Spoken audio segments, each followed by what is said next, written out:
Hello, I'm Hannah, and this is Hannah's Books. Right now, I'm immersed in Booktober and loving it, but I'm also really looking forward to what's coming next. A few weeks ago, Olive, at a Book Olive, announced that Nonfiction November is coming to Booktube for the 5th year. As a new Booktuber, this year will be my first year posting my TBR and putting together videos about my reading. Although the only rule for participation in Nonfiction November is to read a bit of nonfiction during the month, Olive and the team suggest 4 one-word prompts to be interpreted literally or creatively as we see fit. I haven't completely narrowed down my list yet, but I thought I would share with you my list in progress. For each prompt, I have 2 books. For some prompts, both books are short, and both might get read. For others, both books are quite long, and I know I'll only be able to read one. Let's get started with the 4 prompts. When I was little, my father was writing his first book. In the days before computers, I fell asleep every evening to the intoxicating sound of Dad clacking down the keys of his manual typewriter. For years, he always insisted on typing whenever anyone in our family needed anything typed, rather than letting us borrow his typewriter. He knew he could get everything in print many times faster than any of us could, and that he would therefore have his typewriter back quickly so he could get back to writing whenever he needed to. My father was a very talented man. He was a wonderful musician and a fantastic teacher, as well as a speedy typist. He was not an athlete. When people first met him, they would sometimes make small talk and ask him what his sport was. His answer was always, "I type." After years of school and a career as a writer myself, I'm a proficient typist, but my sport doesn't involve typewriters. The balls I play with are balls of yarn. For the sport challenge, I'm considering 2 new books about yarn and knitting. The first one is This Golden Fleece, A Journey Through Britain's Knitted History by Esther Rutter.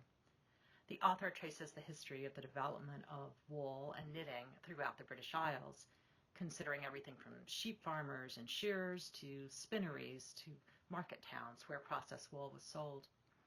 She also moves into the present day and considers the contemporary knitwear industry. The book has received beautiful reviews. I think I first heard about it from Mel at Mel's Bookland Adventures. I'll link to her below. I'm eager to read it. In many ways, answering Rutter's book with its own American spin, so to speak, is Vanishing Fleece, Adventures in American Wool by Clara Parks. She's far less interested in talking about the history of knitting in America, but she traces the production of contemporary yarn by traveling across the country and meeting the shepherds and spinners, dyers, etc., that contribute to bringing that beautiful skein of woolly yarn into our grubby little mitts. What a perfect pair with the Golden Fleece. I've read some of Clara Parks' earlier writing.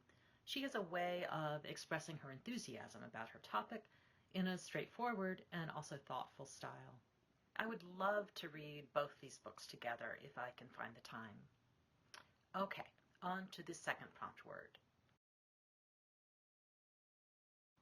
I'm afraid this will be a more personal and intense section of the video. If you want to skip ahead to the next section, the voice prompt, I understand.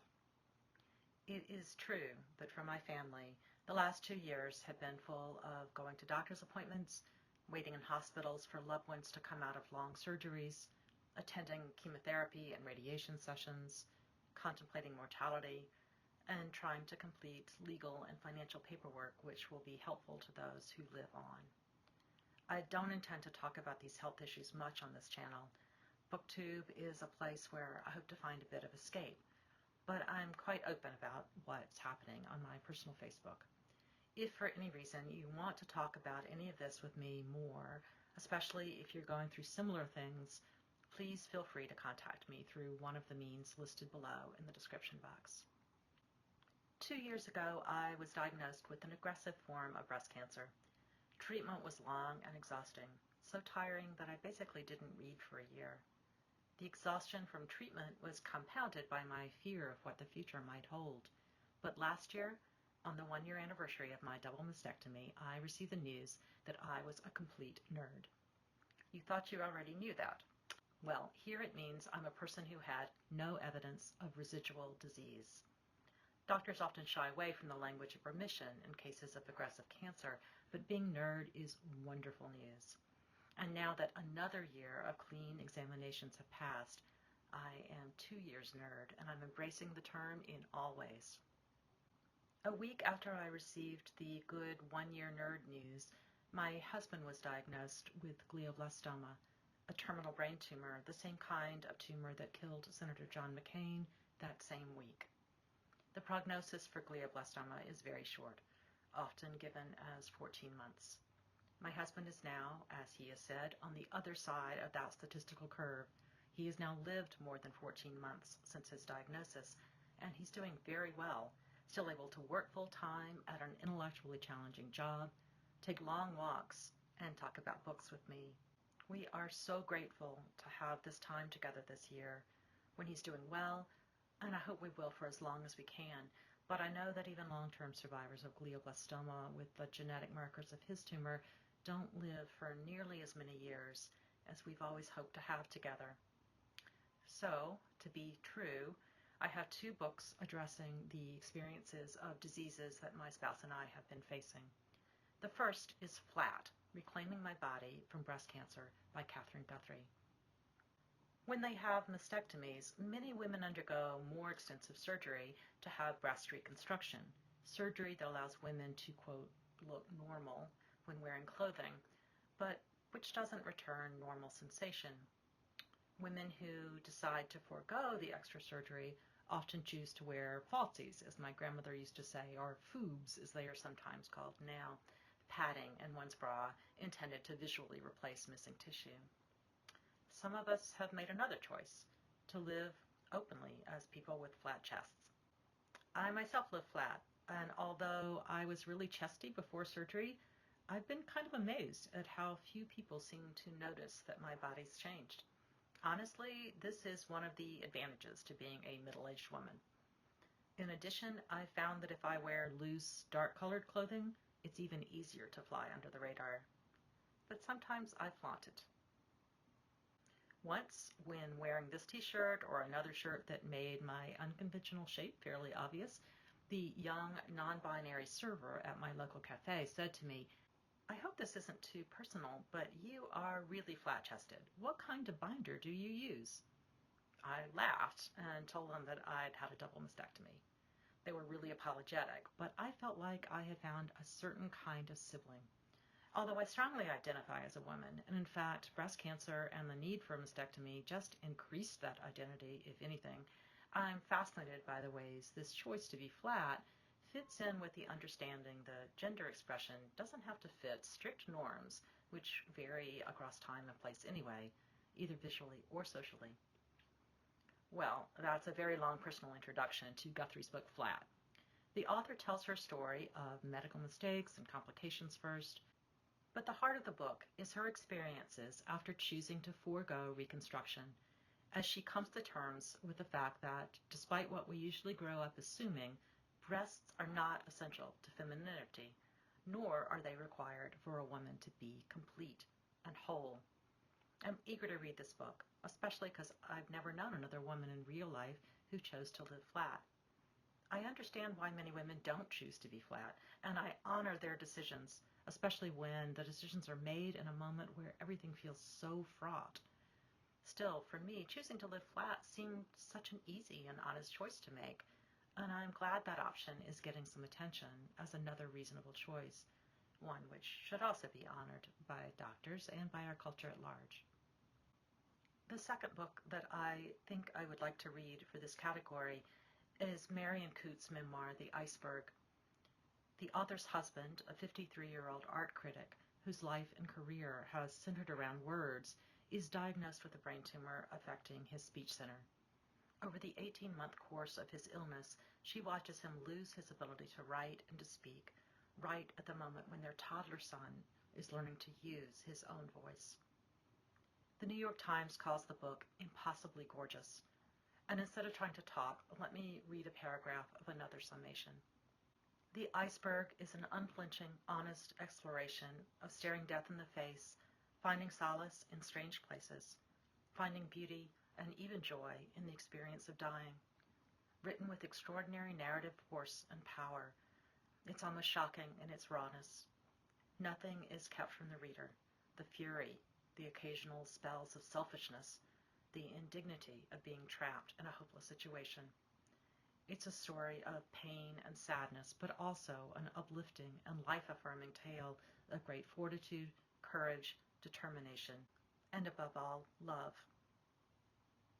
All right, now, back to less intense, less personal discussion as we progress to my choices for the third category of Nonfiction November. I love reading about how people in the past, especially women and other people who face discrimination, have used their voices to help change the cultures that surround them. The two books I've chosen in this category are Jacqueline Dowd Hall's Sisters and Rebels, A Struggle for the Soul of America, and Megan Marshall's novel The Peabody Sisters, three women who ignited American Romanticism. The two books fit together in such interesting ways. Both are about trios of sisters active in their larger communities. One book looks at sisters in the U.S. South, while the other looks at sisters in the U.S. North. One is interested primarily in political and historical issues, while the other focuses on the transformation of literary culture. And both have reputations of being really beautifully written. I think the two books might have a lot to say to each other, but there's no way I'm going to be able to read both this month, since each book is roughly 600 pages long. Jacqueline Hall's Sisters and Rebels tells the story of Elizabeth, Grace, and Catherine Lumpkin, three women who were descendants of a prominent slaveholding family and who grew up in the midst of an early 20th century culture steeped in white supremacy. The three took different paths. Elizabeth continued to support the culture she found around her, while her sisters embraced more progressive politics, at least for a time, and forced the region to confront issues of region, race, gender, and labor. The book's conceit of tracing how three privileged white Southern women responded in such different ways, all with strong voices, to the issues of their day, and how they responded to each other and their differences of opinion, sounds fascinating. I've read other work by author Jacqueline Hall, and her writing is eloquent. Megan Marshall's The Peabody Sisters is a collective biography of Elizabeth, Mary, and Sophia Peabody, three women who had an extraordinary influence on the literary culture of 19th century America between the Revolution and the Civil War. The three sisters lived in New England rather than England, but they were sometimes called the American Bronte sisters. That isn't very accurate, since they were not really writers themselves. They were publishers, reformers, thinkers, and their lives were intertwined with many more famous bookish names, authors like Ralph Waldo Emerson, Henry David Thoreau, Nathaniel Hawthorne, and Louisa May Alcott.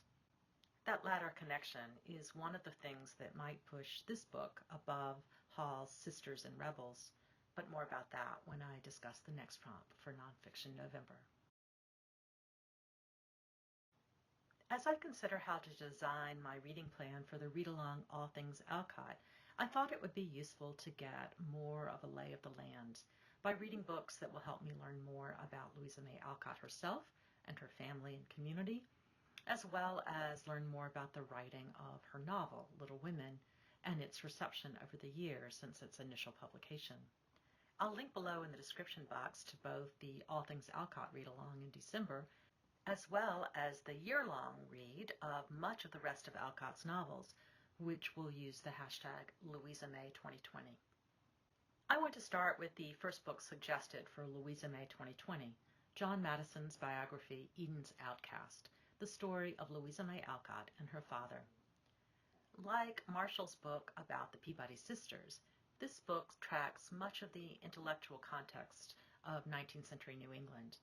And, like both of the books about the sisters, it talks about the role of family relationships in ways more deeply pronounced than often is in biographies. If I have time, I hope to get a jump on Meg, Jo, Amy, Beth, The Story of Little Women and Why It Still Matters by Annie Boyd-Rio. If not, it may be the first book I read at the start of December. I hope you'll join in the 2 read-alongs, even if it's just to read Little Women in December, in advance of the new film adaptation, which I believe will be released Christmas Day. I'm eager to see everyone's Alcott videos over the next little bit. So, back to the Victorians for the rest of the week. I still have so much literature I want to read before the days of this celebration run out. Thanks for joining me today on Hannah's Books. See you soon.